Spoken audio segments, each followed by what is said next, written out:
El Evangelio ingresó a nuestra patria en el siglo XIX. Se han tenido que vencer muchos obstáculos para que México pueda tener iglesias evangélicas. Durante muchos años, algunos siglos, se tuvo una enorme intolerancia a religiones diferentes a la católica, apostólica, romana. Por muchos años, profesar y predicar una religión diferente era considerado un delito y estuvo prohibido por la ley. La lucha por la libertad de pensamiento, de creencia y de culto ha costado mucha sangre. Durante este video veremos de manera rápida cómo se fueron presentando los cambios en el pensamiento de muchos mexicanos y en la ley que permitieron que los misioneros cristianos pudieran entrar a nuestro territorio y predicaran el Evangelio al pueblo de México. Iniciaremos este recorrido histórico el 12 de octubre de 1492, cuando Cristóbal Colón, al mando de una expedición española financiada por los reyes católicos de España, Isabel de Castilla y Fernando de Aragón, arriba a América. En esa época, en Europa, la Iglesia Católica Apostólica Romana ejercía un enorme poder económico, político y social, influyendo fuertemente en la mayoría de las naciones europeas.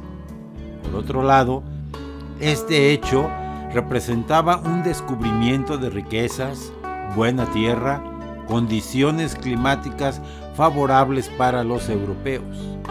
España, Portugal y en menor medida Inglaterra, Francia, Holanda, Rusia, Dinamarca, Noruega, Suecia y otras naciones europeas compiten por la exploración, conquista y colonización del continente americano. El 31 de octubre de 1517, Martín Lutero clava sus 95 tesis en la puerta principal de la iglesia del Palacio de Wittenberg, haciendo una invitación abierta a discutirlas. En ellas, planteaba su desacuerdo con las indulgencias que vendía el alto clero de la Iglesia Católica Apostólica Romana con el propósito de financiar la construcción de la Basílica de San Pedro en el Vaticano, lo que generaba grandes riquezas al clero. Esto genera una revolución religiosa. Los escritos de Lutero se difunden prácticamente por toda Europa, sumándose gran cantidad de importantes personalidades a su movimiento. Después de varios años de discusiones con el Vaticano, el 3 de enero de 1521, Martín Lutero es excomulgado por el Papa León X.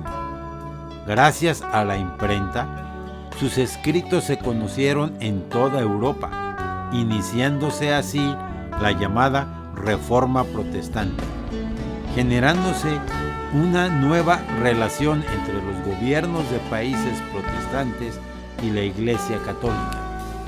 Los países protestantes empezaron a desconocer la autoridad del Papa. Esto disminuyó el poder de la Iglesia Católica Apostólica Romana en Europa. El 13 de agosto de 1521, la Gran Tenochtitlán cayó en poder de los conquistadores españoles, comandados por Hernán Cortés. Así se inició un periodo de 300 años de dominio español en nuestra patria.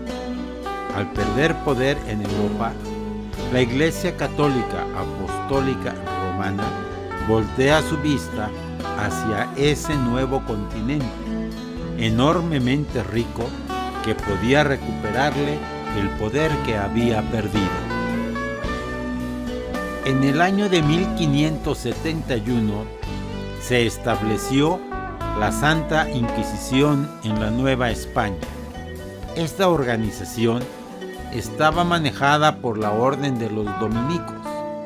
Su función era imponer la ideología de la Iglesia Católica Apostólica Romana. Asimismo, afianzar el poder político de la Iglesia, controlando lo que se leía, lo que se pensaba y lo que se aprendía. Durante 3 siglos, la Iglesia Católica Apostólica Romana ejerció un enorme poder político, económico y social en los habitantes de la Nueva España. Las autoridades civiles estaban sometidas por el clero. La Iglesia decidía quién llegaba al poder político, determinaba qué se leía, cómo se pensaba y qué se creía. Durante este periodo se vivió una enorme intolerancia religiosa, entre otras intolerancias. Se controlaba el acceso de libros que pudieran introducir ideas contrarias a las de la Iglesia Católica, y se atacaba a todo aquel que se sospechara fuera protestante o judío. La Inquisición era una amenaza para todo aquel que tuviera ideas diferentes a la Iglesia Católica. El clero también tenía enormes riquezas. El 16 de septiembre de 1810 se inicia la lucha por la independencia de México. Se plantean ideas revolucionarias de libertad, como abolir la esclavitud, el que se traten de igual manera a cualquier habitante de nuestro país, etc. Pero la libertad de creencia y de conciencia siguió sin ser una realidad. Se continuó la intolerancia religiosa. Por ejemplo, en el documento Sentimientos de la Nación, escrito por José María Morelos y Pavón, se habla de la independencia de México respecto a otras naciones, de empleos para los americanos, que se elimine la esclavitud, que la justicia sea igual para todos. Pero en su segundo punto del documento dice que la religión católica sea la única, sin tolerancia de otra. En 1820 triunfa en España una revolución liberal que perjudicaba los intereses de la clase aristócrata de México, por lo que los realistas cambian de posición y apoyan la independencia de México. El 27 de septiembre de 1821, con la entrada del ejército trigarante a la Ciudad de México, se consuma la independencia. A partir de esta fecha, y tras 11 años de lucha, México es un país independiente. Al pueblo se le garantizaban 3 cosas: religión, independencia y unión. Pero no se garantizó la libertad de conciencia. Nuevamente, la religión católica era la única legalmente permitida. El 4 de octubre de 1824, después de haber terminado el Imperio Mexicano de Agustín de Iturbide, entra en vigor la Constitución Federal de los Estados Unidos Mexicanos. Se declara a México como una república federal representativa. Se garantizaba la soberanía de la nación mexicana, se establecía la forma de gobierno, la división de poderes, la libertad de imprenta, quedaba abolida la esclavitud, pero en su artículo 3 decía: la religión de la nación mexicana es y será perpetuamente la católica apostólica romana. La nación la protege por leyes sabias y justas y prohíbe el ejercicio de cualquier otra. Se continuaba con la intolerancia religiosa. El 2 de mayo de 1827 llega a Veracruz James Thompson, colportor de la Sociedad Bíblica Británica y Extranjera. Su misión: repartir la Biblia entre el pueblo de México. La versión de la Biblia que traía Thompson era la de Felipe Xío de San Miguel, pero sin los libros deuterocanónicos, sin notas ni ilustraciones. La Iglesia Católica protestó enérgicamente por el trabajo de Thompson. Prohibió la distribución de esta versión de la Biblia y, apoyándose en la ley, logró acuerdos para expulsar al colportor. Hubo mexicanos de pensamiento liberal que apoyaron el trabajo de Thompson, pero aunque se distribuyeron varios miles de ejemplares bíblicos, Diego Thompson tuvo que abandonar el país sin poder organizar una iglesia. Entre 1846 y 1848, México vive un conflicto bélico con los Estados Unidos de Norteamérica, en el cual el ejército norteamericano desembarcó en Veracruz e invadió la capital mexicana. Este es uno de los periodos más tristes de nuestra historia. Como resultado de esta guerra, México perdió una gran parte de su territorio, que ahora conforman los estados de California, Nuevo México, Arizona, Nevada, Utah, Texas y Colorado en los Estados Unidos de Norteamérica. Dentro del ejército norteamericano venían algunos soldados y capellanes que distribuyeron la Biblia al pueblo de México. El 5 de febrero de 1857 se promulgó la Constitución Política de la República Mexicana, que reemplazó a la de 1824. Contenía una ideología liberal. Estableció las garantías individuales para los ciudadanos mexicanos, la libertad de expresión, la libertad de asamblea, la libertad de portar armas. Reafirmó la abolición de la esclavitud, eliminó la prisión por deudas, eliminó la pena de muerte, quita muchos impuestos y las aduanas internas. Se establece la educación laica, se elimina el fuero del clero y los militares y se establece la enajenación de bienes raíces de la Iglesia. Este tipo de artículos no fue del agrado de la Iglesia Católica, por lo que la rechazó, amenazando con excomulgar a todo aquel ciudadano que la jurara. Como consecuencia, el pueblo se divide en dos grupos: los conservadores, que buscaban mantener el estado de las cosas como se tenían durante la colonia, lo que favorecía sus intereses y privilegios. A este grupo pertenecía el clero católico, los dueños de los grandes capitales, algunos políticos y militares. Por otro lado, estaban los liberales, que buscaban una transformación social hacia una estructura política moderna, con énfasis en el comercio externo y tratando de aplicar leyes que beneficiaran al pueblo.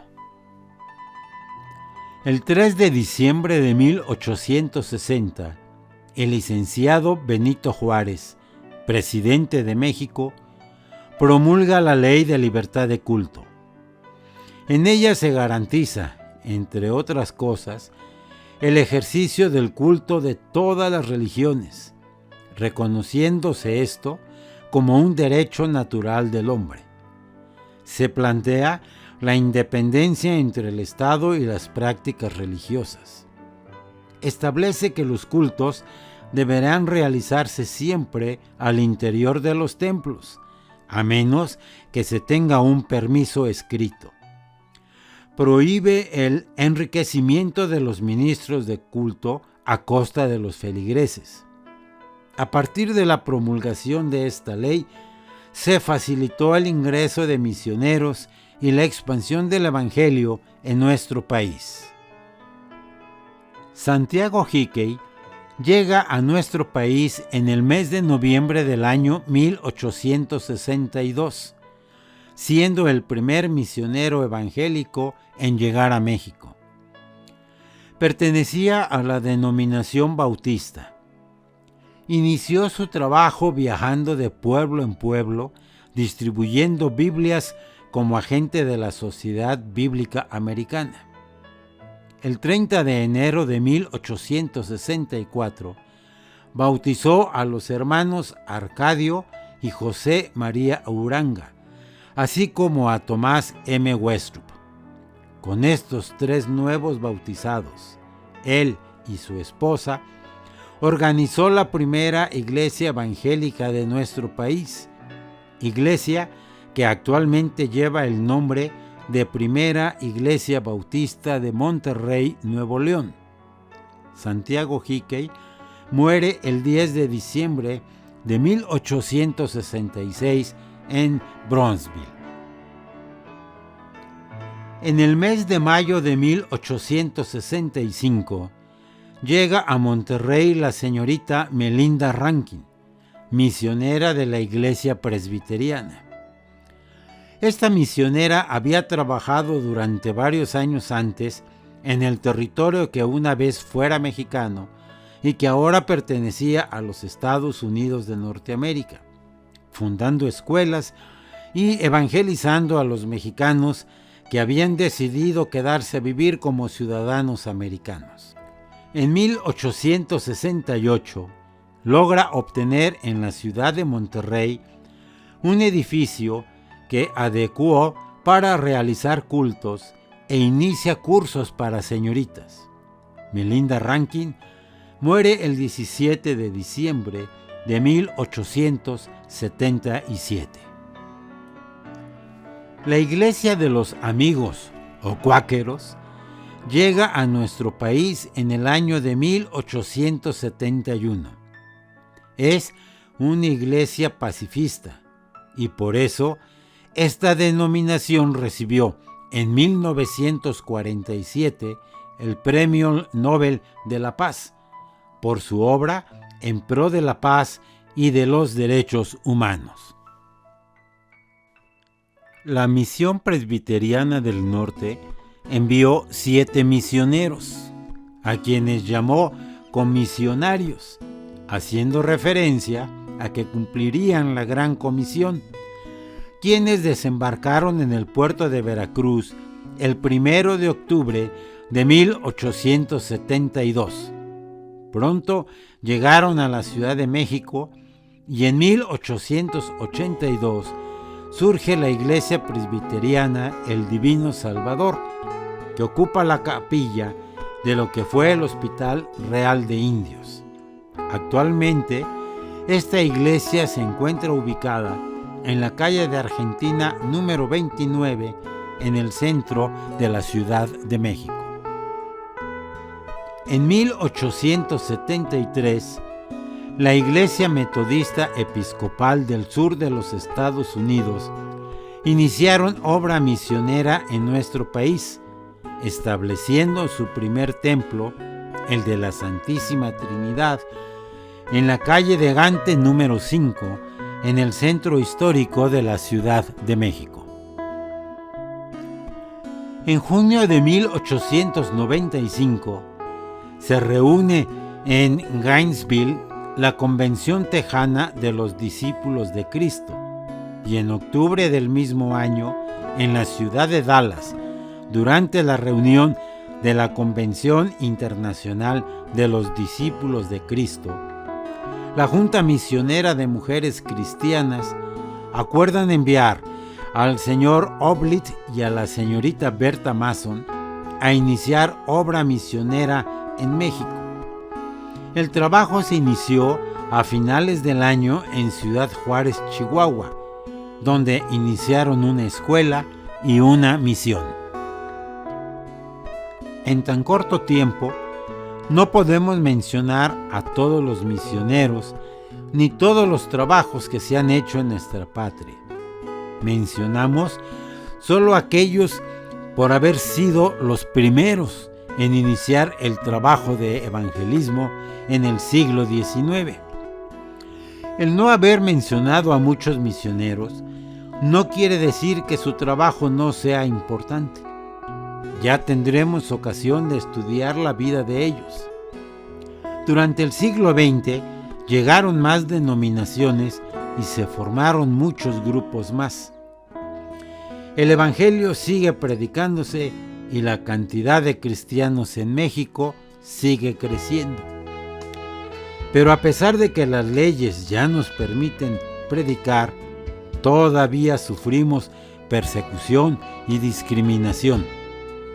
Debemos seguir orando para que se pueda seguir predicando y podamos seguir testificando, para que cada vez más personas acepten a Cristo como su único, suficiente y personal Salvador.